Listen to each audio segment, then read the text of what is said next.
اللهم اهدي أبي هريرة رضي الله عنه أو كما قال عليه الصلاة والسلام۔ محترم و مکرم استاد گرامی اور تعلیم زندگی کے ہم سفر، آج میری تقریر کا عنوان شان مصطفیٰ صلی اللہ علیہ وسلم ہے۔ انشاءاللہ کوشش کروں گی کہ آپ حضرات کے سامنے حضور صلی اللہ علیہ وسلم کی سیرت طیبہ پر اپنی معروضات پیش کر سکوں۔ میرے دوستوں اور عزیز ساتھیوں، حضور صلی اللہ علیہ وسلم کی سیرت ایک اٹھتا ہوا سمندر ہے۔ آپ کی سیرت کا حق کوئی بھی ادا نہیں کر سکتا۔ کسی انسان میں یہ قوت نہیں کہ وہ کہے میں نے حضور صلی اللہ علیہ وسلم کی سیرت کا حق ادا کر دیا۔ ایک آدمی نے علامہ بشری سے کہا، جب آپ سیرت بیان نہیں کر سکتے تو بیان کرنے کی کیا ضرورت ہے؟ تو علامہ بشری نے کہا، ہماری مثال اس مصر کی بڑھیا کی ہے جو یوسف کو خریدنے کے لیے روئی کی گٹھلی لائی تھی، اور کسی نے ان سے کہا، اے اماں، تیری اس گٹھلی سے یوسف خریدا جا سکے گا؟ تو کہنے لگی کہ بات یوسف کو خریدنے کی نہیں، پر اصل بات تو یہ ہے کل قیامت کے دن خدا تعالیٰ پوچھے گا کہ یوسف کا خریدار کون کون تھا، تو اس میں میرا بھی نام آ جائے گا۔ قرآن سے بولتا ہے، وَرَفَعْنَا لَكَ ذِكْرَكَ، ہم نے تیرے ذکر کو بلند کر دیا۔ میرے دوستو، نبی چلتا ہے قرآن بولتا ہے، نبی بیٹھتا ہے قرآن بولتا ہے، نبی مسجد میں ہے قرآن بولتا ہے، نبی پہاڑ پر ہے قرآن بولتا ہے۔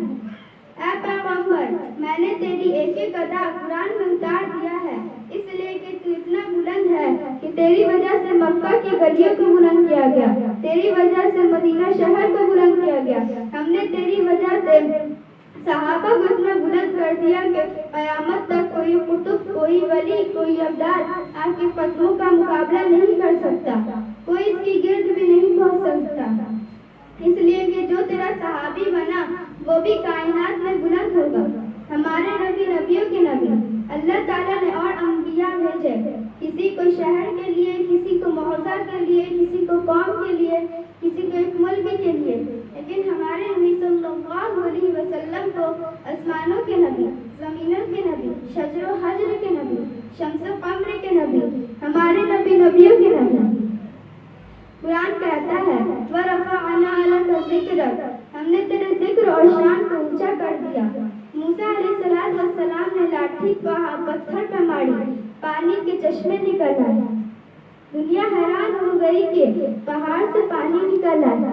میرے دوستو، پانی کے چشمے پہاڑ سے نکل قیاس ہے، عقل کے خلاف نہیں۔ ایک دفعہ کا واقعہ ہے، ابو ہریرہ حضور صلی اللہ علیہ وسلم کے پاس آئے اور کہا، اے یا رسول اللہ، میری ماں کے لیے دعا کرے۔ تو آپ نے نبوت والا ہاتھ اٹھایا اور فرمایا، اے اللہ، ابو ہریرہ کی ماں کو ہدایت عطا فرما۔ یہ دعا کرتے ہی ابو ہریرہ اٹھے اور گھر کی طرف بھاگے جا رہے تھے۔ کسی نے ان کا بازو پکڑ لیا اور کہا، اے ابو ہریرہ، کہاں جا رہے ہو اتنی جلدی میں؟ تو کہنے لگے کہ گھر جا کر دیکھنا چاہتا ہوں کہ پہلے میں پہنچتا ہوں یا محمد کی دعا مجھ سے پہلے پہنچتی ہے۔ گھر جا کر دیکھا تو دروازہ بند تھا۔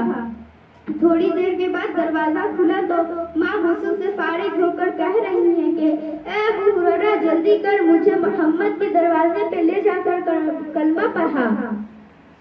اسی بات پہ قرآن کہتا ہے، وَرَفَعْنَا لَكَ ذِكْرَكَ، ہم نے تیرے ذکر اور شان کو اونچا کر دیا۔ ایک مرتبہ ابو جہل حضور صلی اللہ علیہ وسلم کے پاس آئے اور کہا، اے محمد، بتا میری مٹھی میں کیا ہے؟ تو آپ فرمانے لگے، اے ابو جہل، میں بتاؤں کہ تیری مٹھی میں کیا ہے، یا تیری مٹھی میں جو چیز ہے وہ بتائے گی کہ میں کون ہوں؟ یہ کہتے ہی مٹھی میں جو کنکڑیاں تھیں ان کنکڑیوں سے آواز آئی، اشہد ان لا الہ الا اللہ و اشہد ان محمد رسول اللہ۔ یہ نبی کی شان ہے۔ ہم سبھی لوگ یہ دعا کریں کہ محمد عربی صلی اللہ علیہ وسلم کو دل و جان سے سمجھنے، عمل کی توفیق عطا فرمائے اور دونوں جہاں میں کامیابی عطا فرمائے۔ آمین۔